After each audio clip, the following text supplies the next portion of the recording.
Thank you so much, sir. General Pandey ji, India, China on an uneasy wicket. We have done a lot of discussions, me, General Shankar and General Dushyant. Today we'll be hearing your views for the first time, sir. Over to you.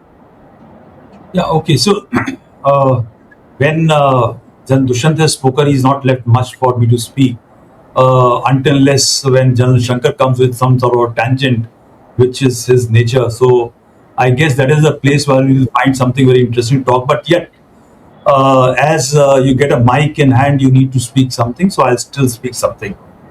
So, what are the challenges? The challenges is that China wants a bipolar world with contesting or partnering with America to control the levers of world.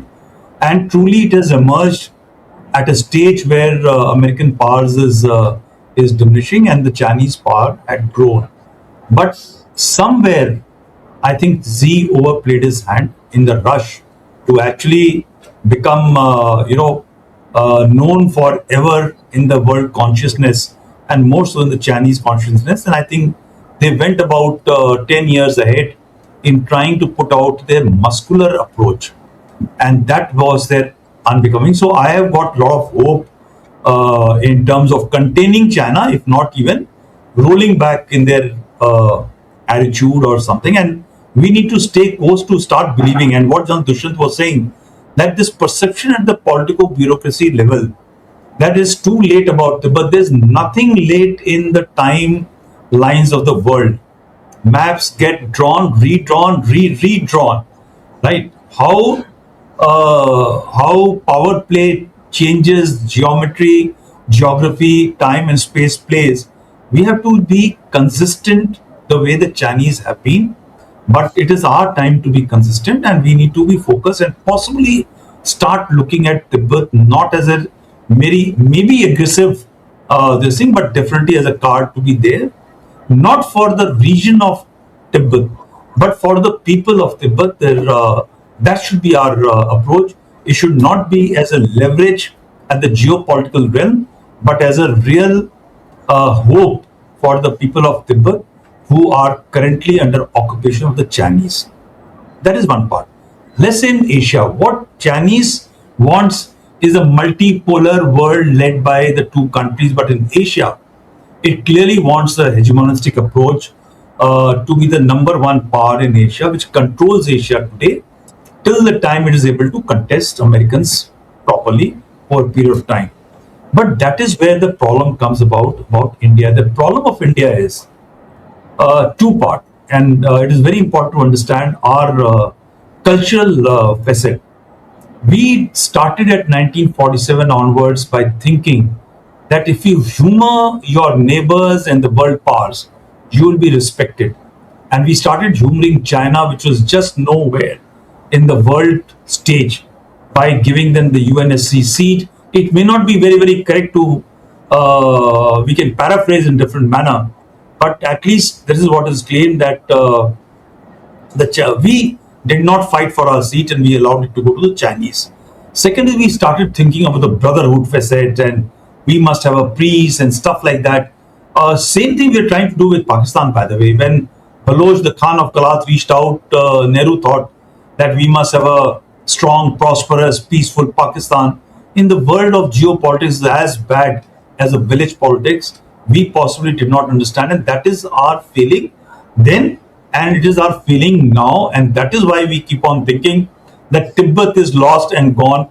Nothing is lost and gone till the time changes forever. The second is reticence. A belief after 1962 in which we lost the war because of political strategic level of failures, right?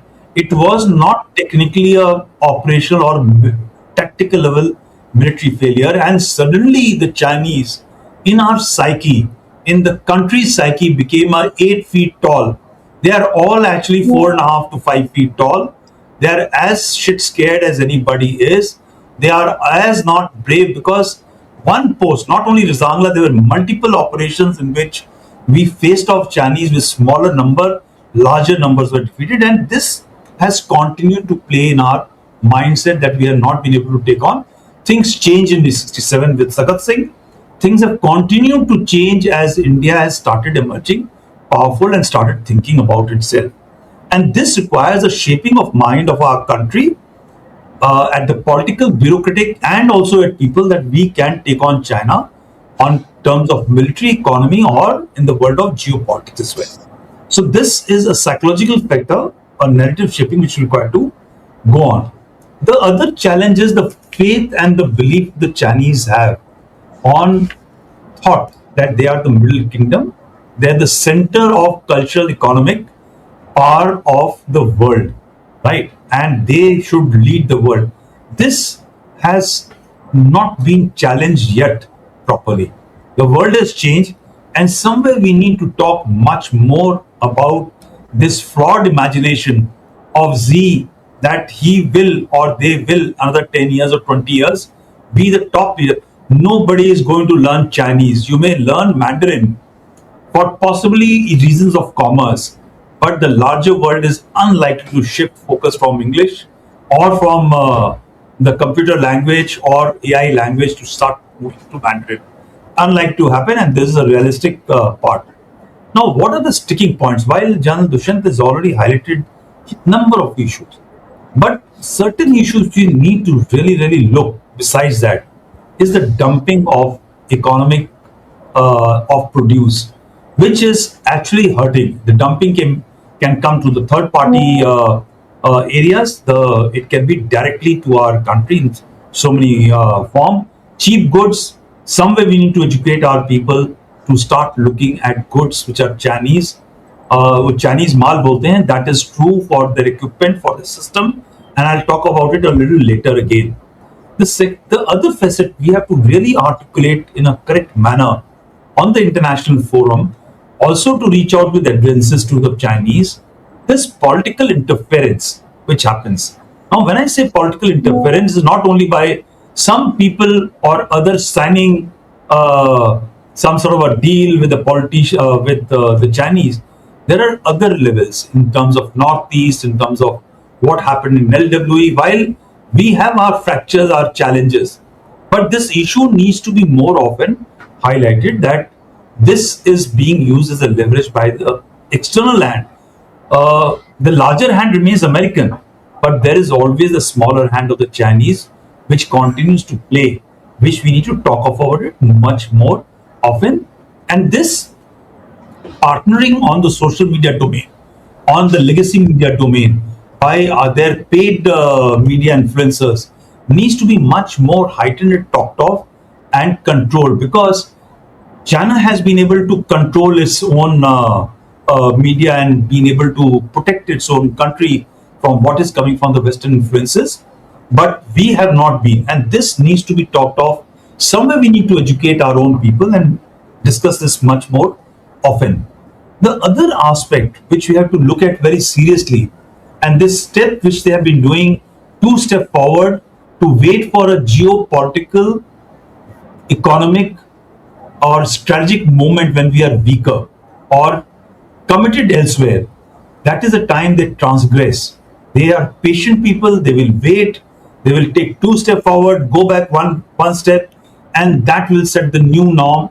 The concept of slime slicing, which is on, needs to be talked, and that is where I disagree with General Dushyant that while the issue of border was kept burning by the Chinese maybe 20 years or 30 years back, today its resolution requires political acceptance in our country, because there is a certain awakening that if India cedes territory, which is presumed to be ours, maybe right, maybe wrong, but that line which we feel is truly ours, then there is going to be political price to be paid. So now what was left hanging by the Chinese for a later time to be decided in the fractious and hugely competitive political geo-landscape of our country, today even our population will not allow a deal to be signed which may seem ever to be slighted in our disfavor, and that is going to be a challenge.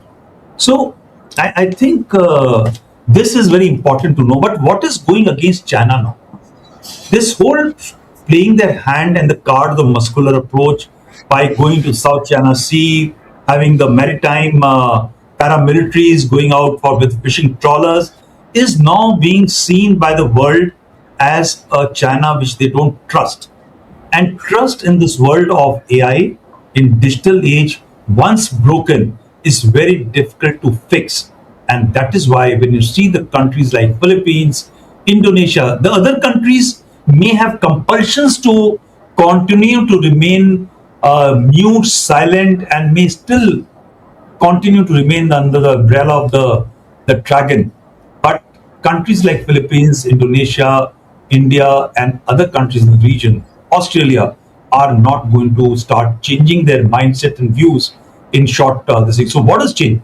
Japan has totally changed its focus from not even a defensive measure living under the umbrella of the protection of America or the NATO, but today has shifted the gears to become an offensive country, building their capacities and capabilities to fight a future war, while they remain engaged very, very intricately in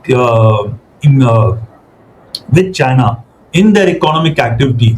But they are preparing for a future contest in which, even if Taiwan is hurt or touched, and America may not assist Taiwan, but Japanese are going to be there to protect Taiwan. And I think that is what is going to happen. I may be wrong, but that is, I'm looking at the future. This is at the realm of security.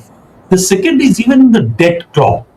The Africans and major economies, even Europe, while they may have placating voices, they have all understood the game which China played, not only with America, with the rest of the world. They are taking measures to protect, while compulsions of economy may continue to engage with China. But in terms of currency, in terms of geopolitical alignment, I think there is certain degree of awakening which will push China into certain degree of defensive maneuver, defensive posturing, and that is possibly good for us. Within China, what's happening? Age going against them. They may be looking at a very, very modern military, which has failed in Iran and has failed in Pakistan, but they don't have the troops to man it.